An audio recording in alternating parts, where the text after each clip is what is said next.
Hello and welcome back. Sean here, Mountains Garage. Or should I say, on this episode of Sean Gets Distracted by New Toys. It's a overcast, somewhat warm day here in the state of Maine. First week of December 2022. And it seemed like a good opportunity to talk about cordless tools because I just bought another box full. There were some deals going on last week with Black Friday, Cyber Monday, any excuse for a sale and to buy stuff. Up until, well, I built this garage in 2007. All my previous cordless tool experiences were not good. I never thought they had a future. I had everything up to and including Snap-on cordless tools. Cordless screwdriver was the first popular cordless tool to come out, probably. And they were all really disappointing. You'd get, if you're lucky, halfway through your job, whatever you were doing, and the thing would be dead. And it had an internal battery, the first ones that I had. So it wasn't until I got a Ryobi, about the same time I built this garage. And I built a lot of this garage with my cordless Ryobi skill saw that I had, and I had two Ryobi because I bought kits. It's the only way to get them.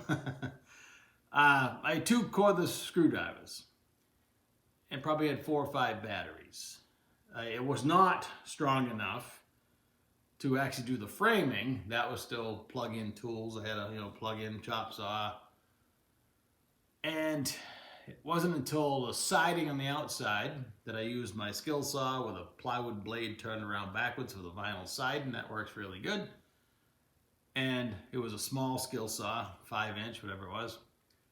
And on the inside, I used my cordless screw gun to put all the inside OSB material up, which I wouldn't do again. If you're building a garage, it took a lot of paint to make it white because I wanted it bright in here. If you leave it wood colored, it's kind of dark. I would have gone with probably metal roofing, or what looks like metal roofing on the inside. Probably is metal roofing, especially on the ceiling. The ceiling was difficult. The walls weren't so bad. But we're not here to talk about construction techniques. We're talking about tools. So my Ryobi stuff was okay, but the batteries certainly weren't trustworthy. And never would I dream of doing any serious work with any of them. Then one day, back when I was actually employed at my place of business, one of the sales ladies came around with a Milwaukee rep. Now at that point, Milwaukee and DeWalt was still the front runners. I believe they still are. There was others like Makita screwdrivers came and went. The carpenter where I used to work had Makita stuff. He said he liked the stuff, but his expectations were probably low. So in comes a Milwaukee salesman with a truck full of tools. And basically for every bare tool you bought, he'd give you 2 batteries. So I bought like 6 bare tools, had a dozen batteries. I don't remember the exact numbers, but I didn't know anything about it. I hadn't done any research, which sadly is often the case sometimes. So I bought my first 5 or 6 Milwaukee tools, and they weren't the fuel version. They had brush style motors, and I didn't know the difference. Fuel was just coming out when I bought the stuff. Fuel is brushless. It's supposed to be better, and now I am 9 or 10 years in here of having my Milwaukee tools, and I have yet to have any fuel tools go down. Is this a fuel? Nope. But I have had 2 of my impacts, a 3/8 and a 1/2 inch, die. I put brushes in the 3/8 impact and it's technically still working. And during that was a couple years ago, I started using, this is not my 3/8 impact, this is just an impact driver, typically for screws, with a 3/8 adapter in it.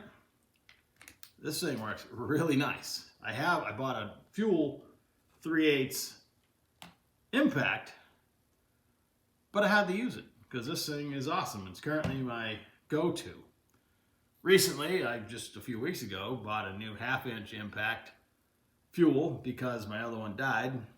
I think it's fuel. Now I gotta look. Hang on. Oh, it's not. But everything I bought today was. So this I actually bought an open box deal on eBay. And recently my buddy John in Missouri sent me a link to the Red Tool Store where they had all kinds of sales last week, and ended up buying a bunch of stuff. Basically, you buy 2 batteries and a charger and they give you a free tool. Now, what kind of upsets me about that website, the Red Tool Store, is if you're not careful, you can spend the same amount of money or more and not get as much as if you could have on the next page where some of the deals were. I wish the deals were consistent and didn't require you to study every page of the website to make sure you're getting the best deal. But either way, I navigated my way through there, and here was my thinking.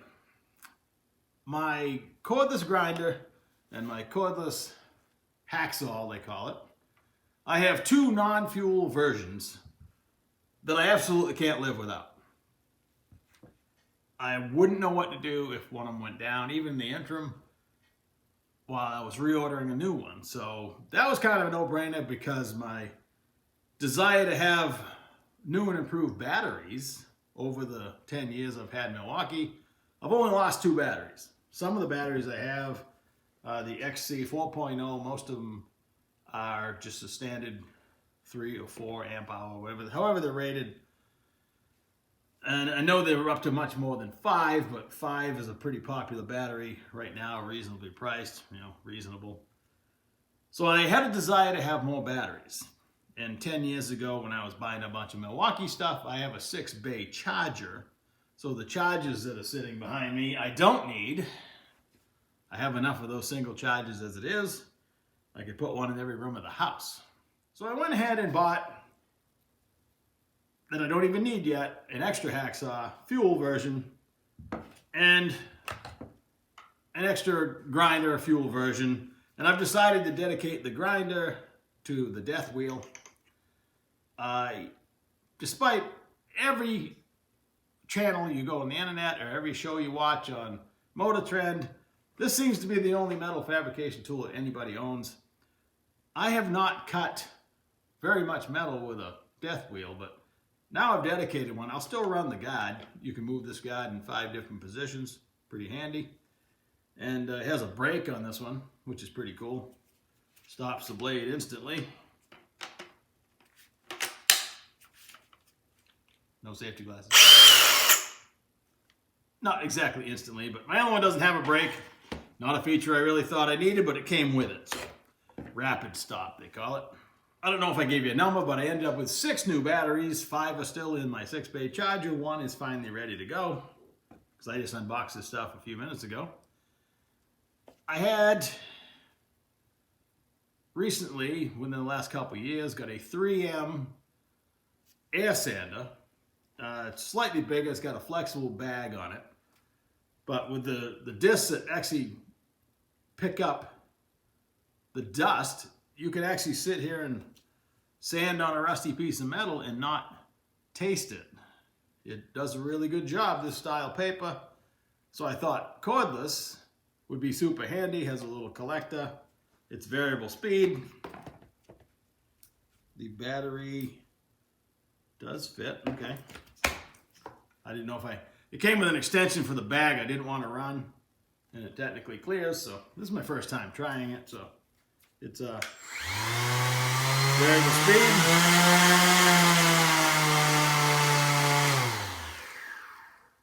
And I saw this and I instantly thought that the old Race 55 Chevy is bare metal that's starting to rust and I need to sand a lot of stuff. So I'm going to give it a try with that, at least initially. I did some with Scotch-Brite. It's not a difficult job, but I'm always cleaning up metal here on the bench.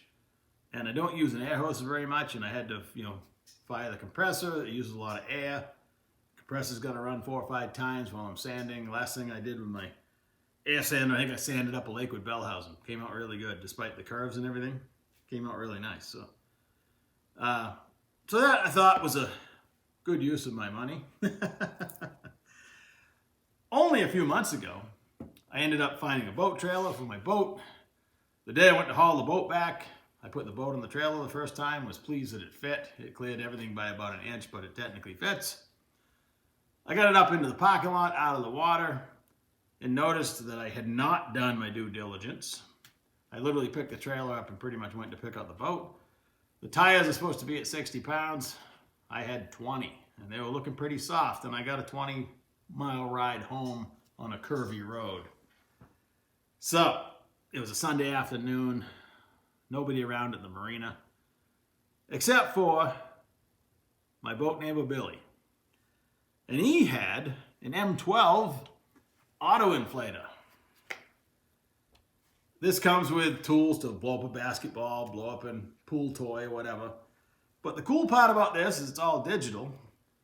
You slide a battery into it, hook it up to, for instance, a tire. If I just put in 60 pounds, I walk away and it fills it up and shuts off. That's pretty cool. It doesn't weigh anything, totally self-contained. I don't have M12 batteries. Everything I have is M18. The only time I wish I had an M12 battery set up anything was the cordless ratchet. I'd probably use it a lot, but this, I filled up all four of my trailer tires with his M12, and neither battery was fully up, and nor did I use the second battery completely. And this process probably took 15 to 20 minutes because the weight of the boat and his compressor was a lot smaller. This one sounds pretty tough. So,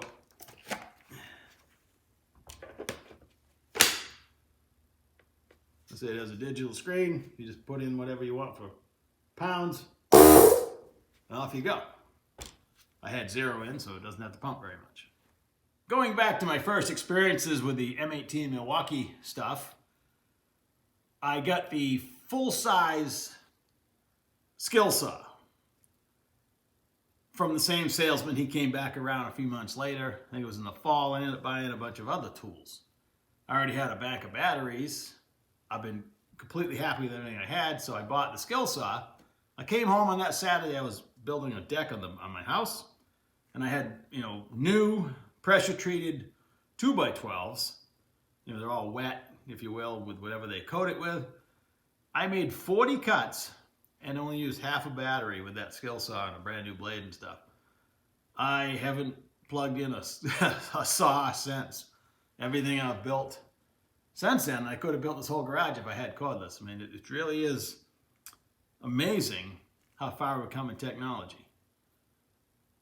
I love that portion of it.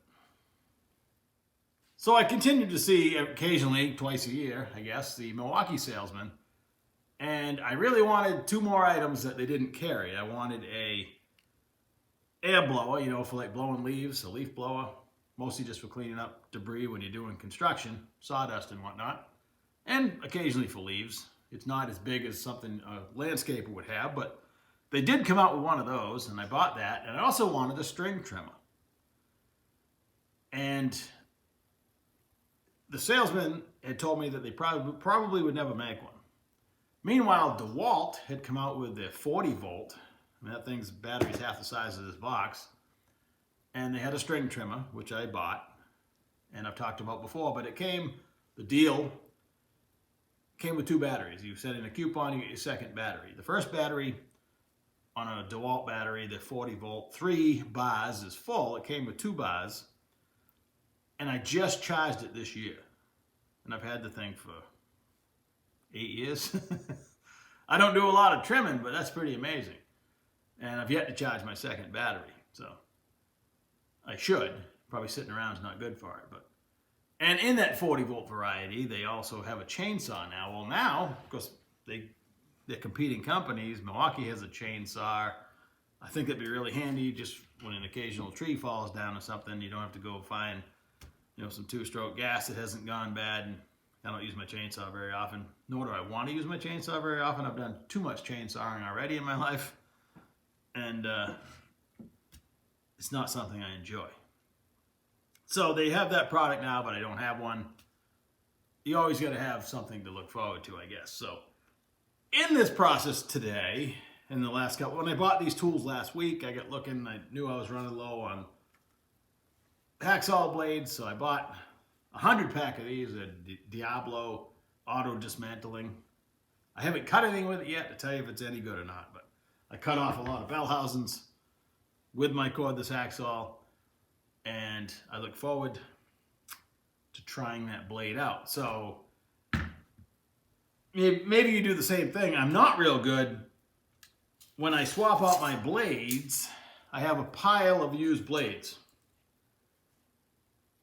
And a lot of times I'm just changing styles, or occasionally I put a wood blade in there. I'm gonna do some woodwork or cut something with it. I cut trees with my other one.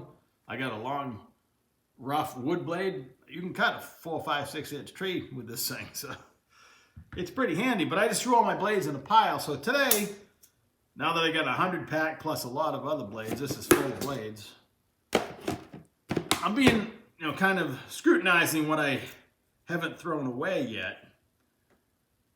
And the problem is I'm thrifty, and if this thing is still cut, maybe not as good as a new blade, but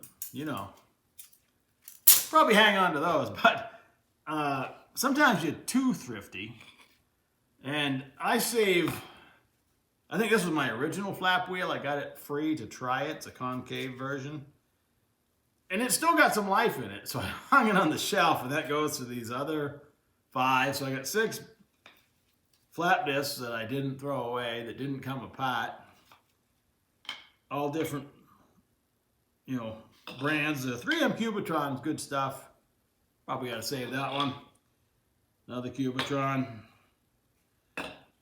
But you will be impressed when you put on a new one and take this one off. Even though you think you're doing some work, like when I'm finishing a bell housing install, you put on a fresh flap disc and it really makes a difference. And last week, another friend of mine sent me a link to Benchmark Abrasives. If you pay the shipping, they sent you 10 flap discs.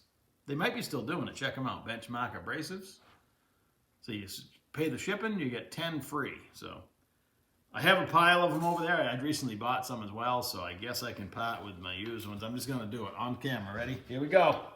Of course, you don't know if I'll dig those out after I shut the camera off, but I still got to go through my hacksaw blades. But I guess that's it today. Enough rambling. I really need to get back to work. So thanks for listening, and I'll catch you in a couple days.